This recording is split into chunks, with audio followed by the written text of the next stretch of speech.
evening, and welcome to the Perspective in STEM speaker series presented by T-STEM Global. I am Dr. Kimberly West, the founder and president of the organization. For this evening's program, I am thrilled to have Dear Women in STEM founder Lilian Judy join us this evening to share her experience, her expertise, and her perspective with us.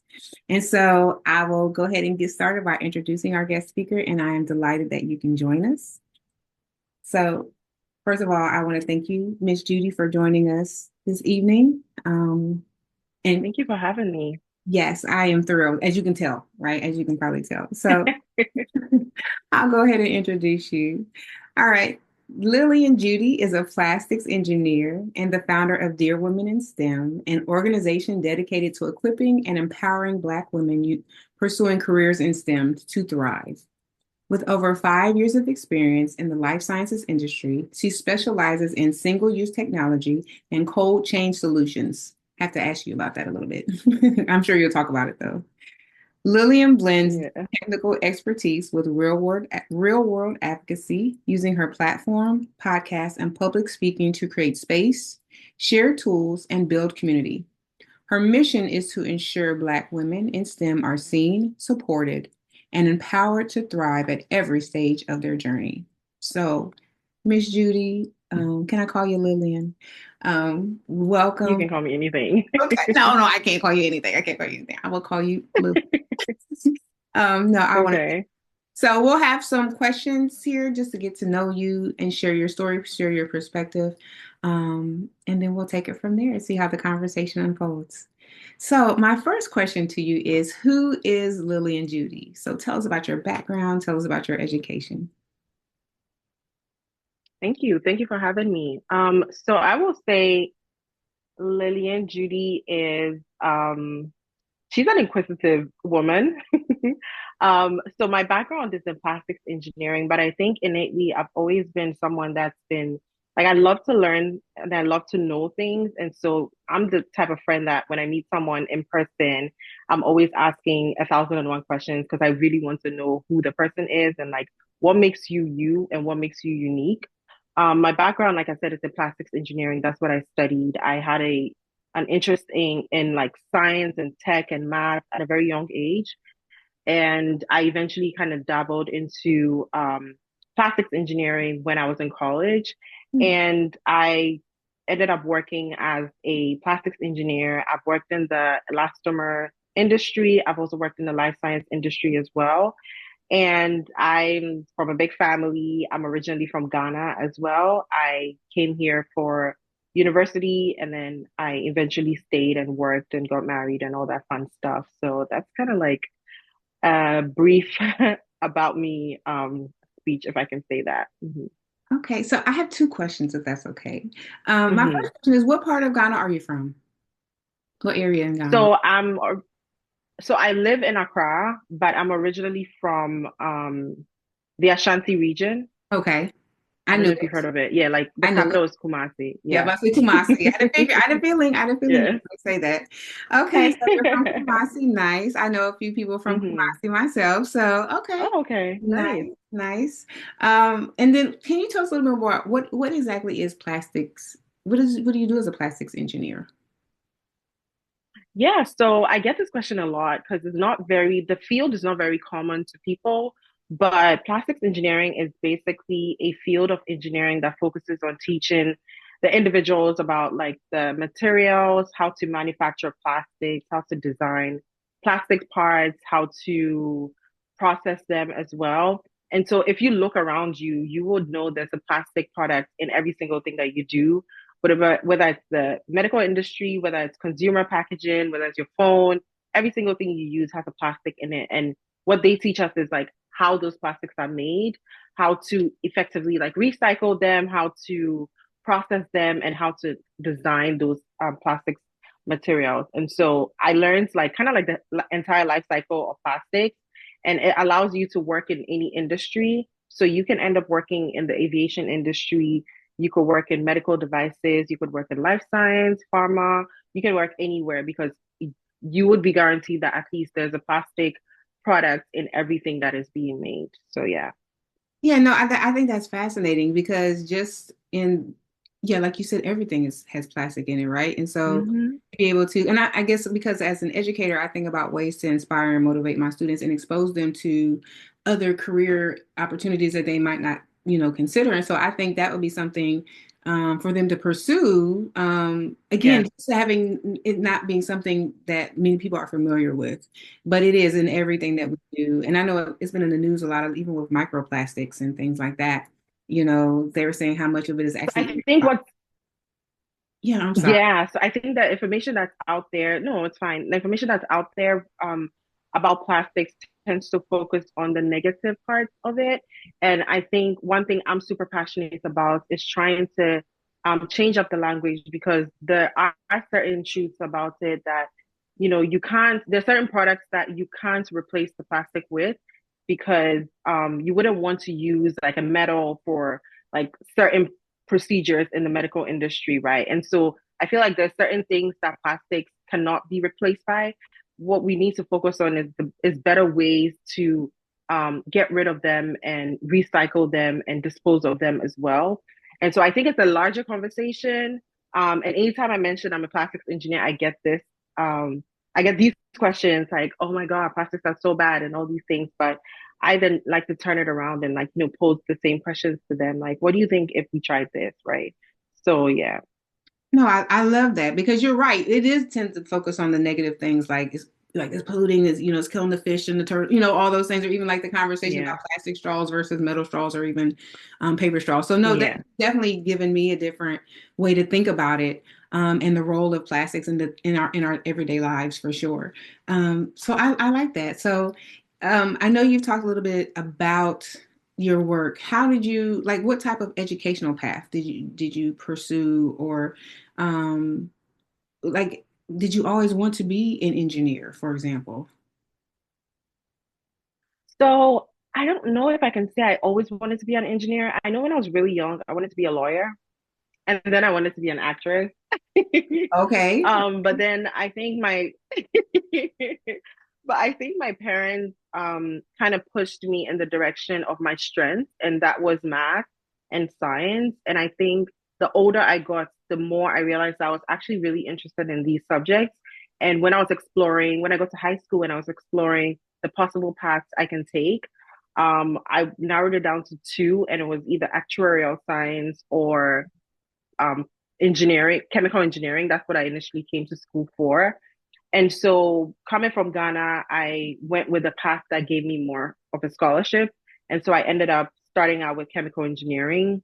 And I would say I don't have the glamorous or like the regular story that people share. Like, I went to college for 4 years and I graduated and started working. My journey is a bit longer. I started with chemical engineering in Florida, and I did that for 2 years and I struggled a bit. And so I had to transition to community college. And so that moved me to Massachusetts. So I went to community college for 2 years. I studied engineering sciences. And during that path, I will say that I questioned whether engineering was even the path for me. And so I did want to, kind of leave the field. And because I was like, if I was struggling in Florida, how certain am I that, trying this again is going to be successful? And I ended up, tutoring people. I ended up on the dean's list more than once. So I was like, okay, this is actually something I can do. And then I went ahead and I got my degree in plastics engineering, and I've been working in the industry ever since. And so I like to tell this story because I like to show people that, you know, you can experience failure, but it doesn't need to, that doesn't need to be your story. It's just a means to you turning things around, and it becomes part of your story, and it tends to inspire people who may be struggling on their educational journey as well. So I don't say it to say I'm a weaker person or I'm less smart because it took me a longer time, but I say it to let people know that this is possible. This is something you could experience, but then I'm someone that experienced it, and look at me on the other side. I'm doing all these amazing things now. So yeah. Yeah, no, I like that. Because you're right. People seem to think that you're supposed to take this path straight through and everything's going to be easy and every class is going to be easy just because you're just so smart. And I think that's good. People do need to understand that there are some bumps in the road. There are some, some things that come along, or even some things that even make us question, like is this what I'm supposed to Yeah. be, what I'm supposed to do? So I think I love that because even, I even had that myself. I didn't go, straight through. I had a few, twists and turns that eventually led me to, and like you, I'm like, here I am now. At this point. So I appreciate you sharing that because people need to hear that because, and I think too, Yeah. young people need to hear that because young people often think that it's just going to be easy peasy, right? They don't understand, they say, I want to be, a this, but they don't understand the work that comes behind it or that there is some struggle in that. Yeah. So I appreciate that because that is something that definitely needs to be communicated more is that it's not always an easy path. It's not always a straight path. Mhm. But if that path is for you, you will succeed in it for sure, as you have. And I think that needs to be said more And often. Yeah. I just wanted to add something to that. I think for me, that process taught me resilience and it taught me how to be resilient, which has been something that has helped me as a professional as well. Mhm. Like being like, because you would face so many challenges along your journey. And I think being able to be resilient is something that really helps me every single day. So yeah, I just wanted to add that. Yeah, no, I think that, yeah, resiliency for sure. That persevere, keep going, keep going. So Yeah. I want to ask you about Dear Women in STEM. So can you tell us a little bit about, I look at your faces light up when I said Dear Women in STEM, just lit up.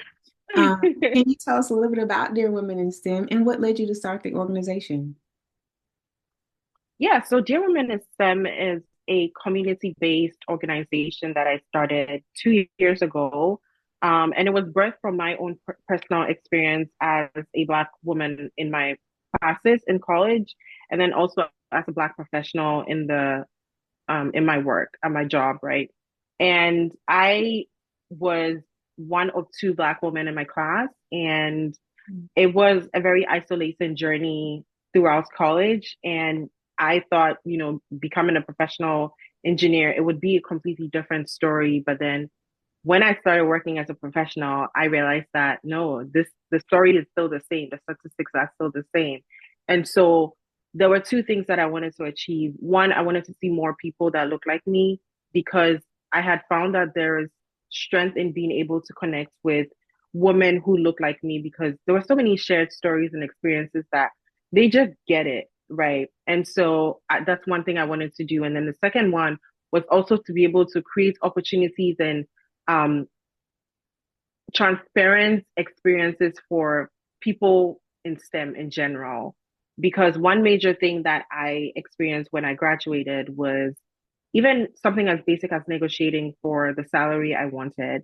I wanted to know what realistically does, like, what is that number that I should be asking for?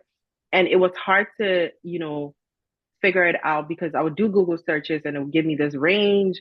And then I'll talk to the employer and they would tell me, yeah, that's because it's for this location, it's for that. And so I feel like I didn't really have a realistic um, salary range to go with. And I know that's a very basic example, but that it's one of those things that really fueled me wanting to create this space. And the focus of it would be transparency, being able to share our transparent journeys with each other, being able to help each other with resources that we've had on our journeys, and also just create that community that I needed to see when I was in college as well. And so it's kind of started as a podcast and it was just a way for me to share my personal stories in school as a professional and just life in general, navigating being a Black woman in STEM and being an adult as well, right? Because you're thrown into this world where you have to figure out how to manage your finances and relationships and negotiations and all these crazy things that nobody really prepares you for. And so we kind of want to be that bridge for students going from that transition from student to professional, but then also for professionals, create that community that you need when you're working as a professional. But also the core is we realize that we need to get more of us into the space. And so we also try to put together workshops and activities and events to get younger girls interested in STEM. And so we are trying to hit like every stage of your STEM journey basically. So what we mainly do are workshops, events, community activities, and just a way to come together and also just share and give back as well. So that's kind of like Dear Woman in STEM in a nutshell. I hope that kind of makes sense. No, I love it. I was gonna ask, is it more of a local thing? Are you more national, regional? So for those who are going to be watching this interview and our conversation, and how could they maybe connect with you in that way? Yeah, so for the in-person stuff, activities that we do, it's mainly based in Boston because that's where I am. And so when we're having smaller events, we would have them in Boston. But we are planning larger events that would allow people to fly in if need be, kind of like a big, not a conference, but like a summit or something like that to be able to get us all together. Currently, our events reach all over the world, honestly. Like my home country is Ghana, and so we do specifically have events that target the students in Ghana and the professionals in Ghana as well. And then we have a Botswana pipeline that we're working on. We're also trying to reach like African countries, honestly. And so it's not limited to just Boston. That's why we have virtual and in-person events that we do so that we can hit everyone at the same time. Okay, well, just let me. And you said, how can they reach us? No, I'm just thinking. Yeah, I so was we're gonna say, on yeah, how can Instagram and LinkedIn and everywhere. Yeah, you can just search Dear Woman in STEM, one word, and you find us on all social platforms.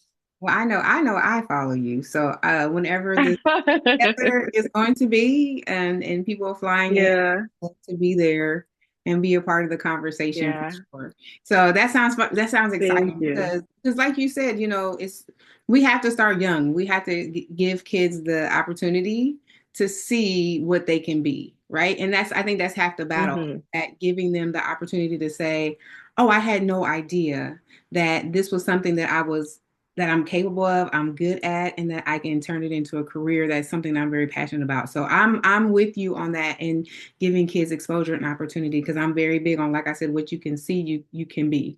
And just Yeah. and even if you don't necessarily choose that, there's still something in your back of your mind that you know that you're more than capable of.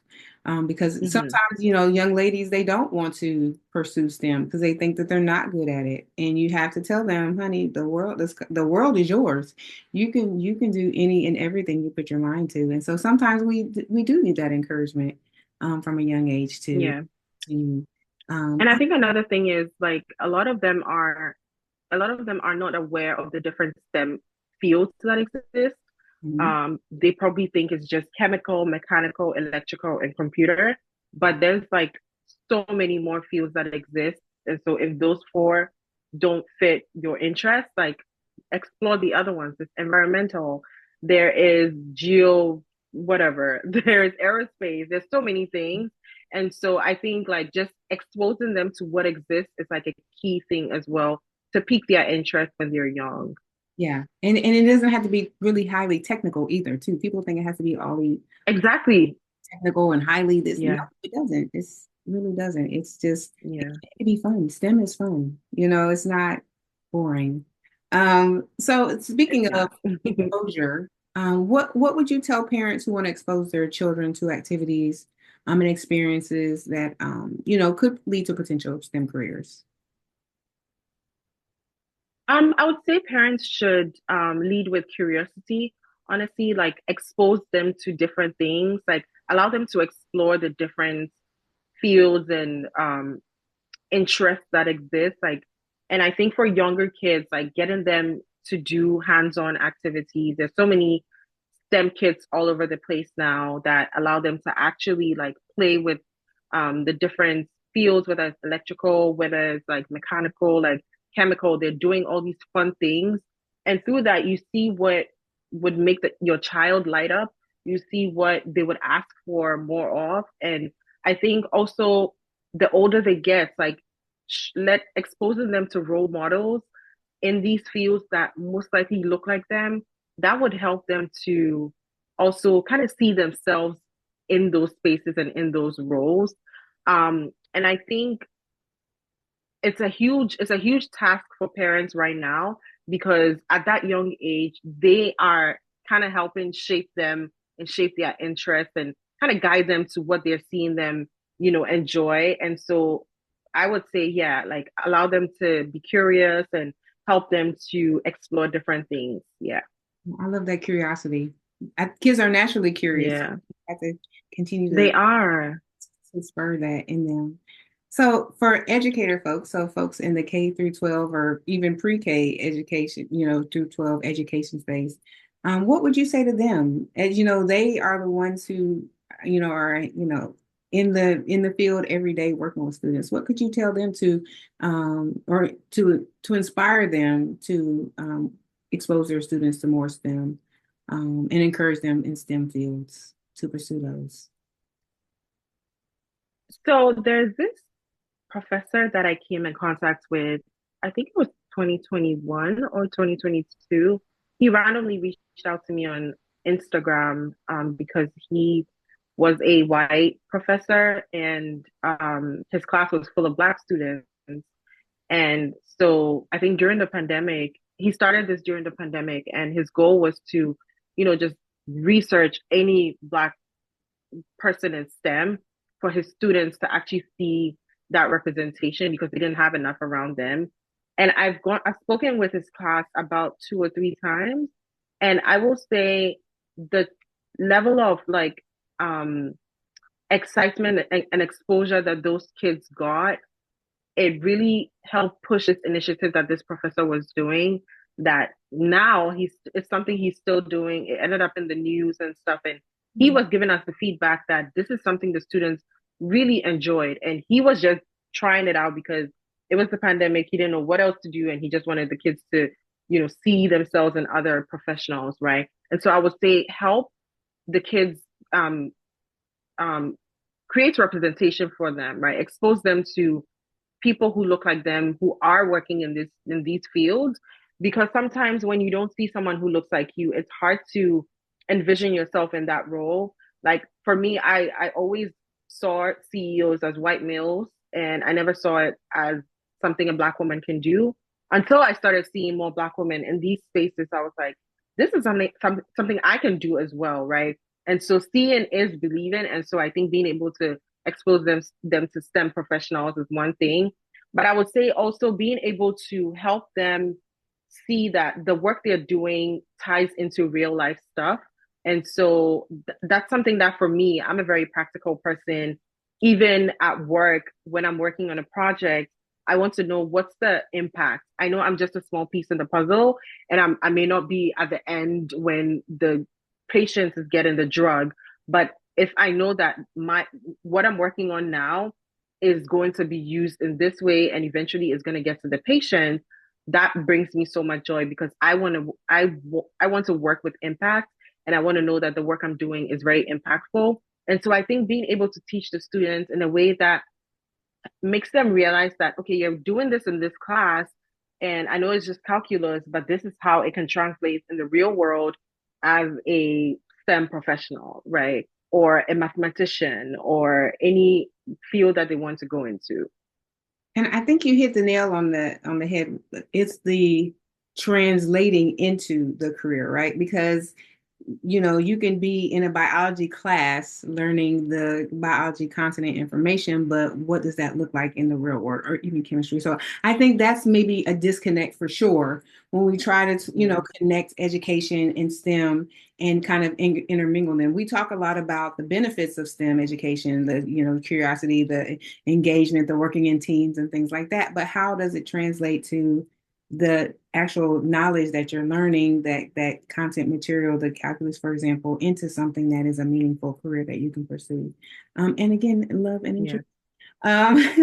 Just one other question I have for you. So I'm very passionate about, again, like you working and engaging with students, younger individuals. What would you say to them to inspire, motivate them to pursue STEM, even consider STEM?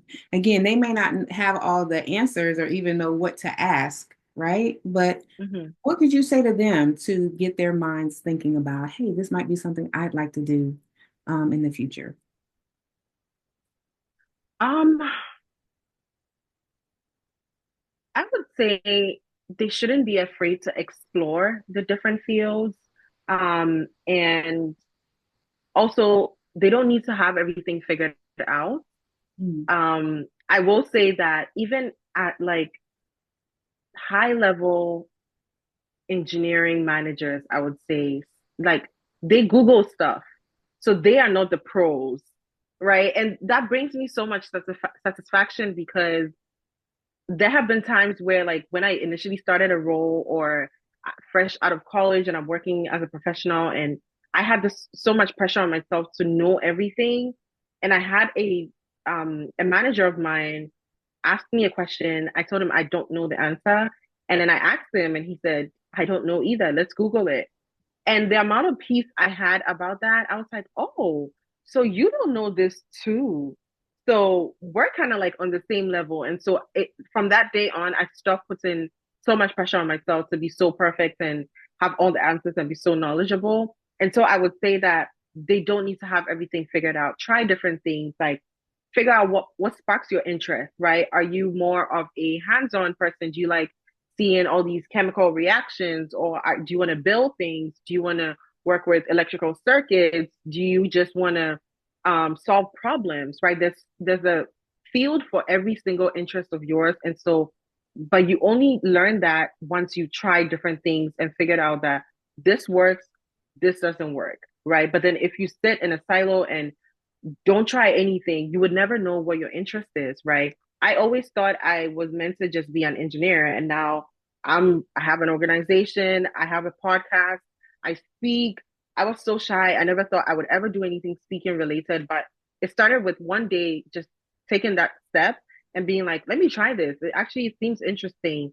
And it then evolves into something else.